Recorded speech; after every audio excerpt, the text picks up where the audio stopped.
The chair now recognizes the gentleman from Ohio, Mr. Johnson, for 5 minutes. Mr. Johnson, you're recognized for 5 minutes. Well, thank you, Mr. Chairman and Secretary Granholm. Nice to meet you, and thank you for joining us today. You know, I'm very concerned that radical environmentalists are increasingly calling the shots for the Democratic Party, from the White House all the way down to the local level. We're seeing an all-out push to regulate and legislate America's cheap and abundant coal, oil, and natural gas resources out of existence. From the cancellation of the Keystone XL pipeline to some liberal communities declaring their intention to actually turn off the gas lines in their neighborhoods. It's clear that Democrats in office nationwide are following the Biden administration's lead.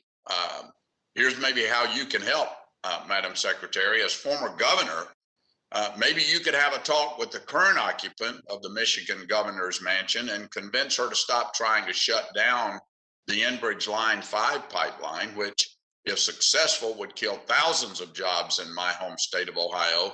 Or maybe you could remind her that what you said just last week at the White House is actually true, that in terms of moving fuel, you said, and I quote, pipe is the best way to go.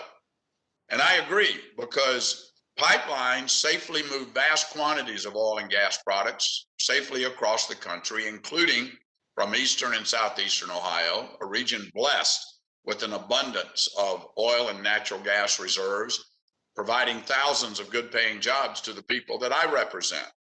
So, Madam Secretary, research shows that the administration's cancellation of the Keystone XL pipeline will actually increase our nation's carbon footprint, an increase equivalent to the emissions of 500,000 more cars. Doesn't this make it obvious that the administration canceled the pipeline because of politics, not for climate benefits? No. The Department of, well, let me just say this, with respect to the Keystone and the Department of Energy, which is my role here, that we are a cooperating agency. No, I'm asking you a specific question, Madam Secretary. Did the administration cancel the pipeline because of politics? Because it was clearly not for climate benefits, because it's going to increase carbon emissions. No, it canceled. I mean, the president made this commitment because he believed that there are other ways to go, especially in promoting clean energy and cheap energy. But you said that pipe is the cleanest way, the safest way to move fuel. Here's another question then. You'll certainly be advising the president on these matters. Do you think the Biden administration will apply this same approach to other pipelines moving forward? I can't predict what the administration is going to do, but can I just clarify that what I said regarding the Colonial pipeline was because Colonial is the only way to be able to get gasoline from one place to another along that seaboard, because there aren't deep water ports to be able to allow tankers in. Well, we can haul it on tankers over the roadway, but I like your statement. I'm on your side. I agree with you that pipe is the best way to move fuel. So I hope you'll stand on that, and that's the way you'll advise the Biden administration. Madam Secretary, are you aware that the Clean Future Act that my Democratic colleagues are touting would essentially ban hydraulic fracturing in new pipelines, because it essentially will shut down the market for petrochemical products? Do you support that banning of hydraulic fracturing in new pipelines?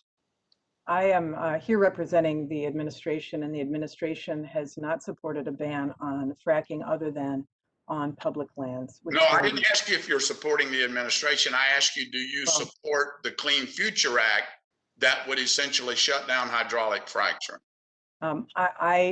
I support the goals of the Clean Future Act, and I don't know the specific provision that you are talking about. I know what I would encourage you to. I'd encourage you to take a look at that, because it's diametrically opposed to what you say is the best way to move fuel.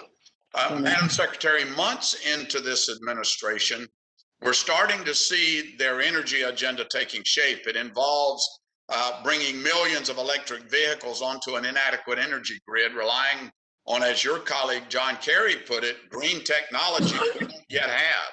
And most alarmingly, leaving in the ground America's natural resources of oil and gas, all too rich, strict, all to restrict carbon-free goals. When we add all this up, do you believe it's even possible without compromising national security and grid reliability and America's standard of living to accomplish the goals that John Kerry's talking about? Yes, I do. Okay, that's interesting.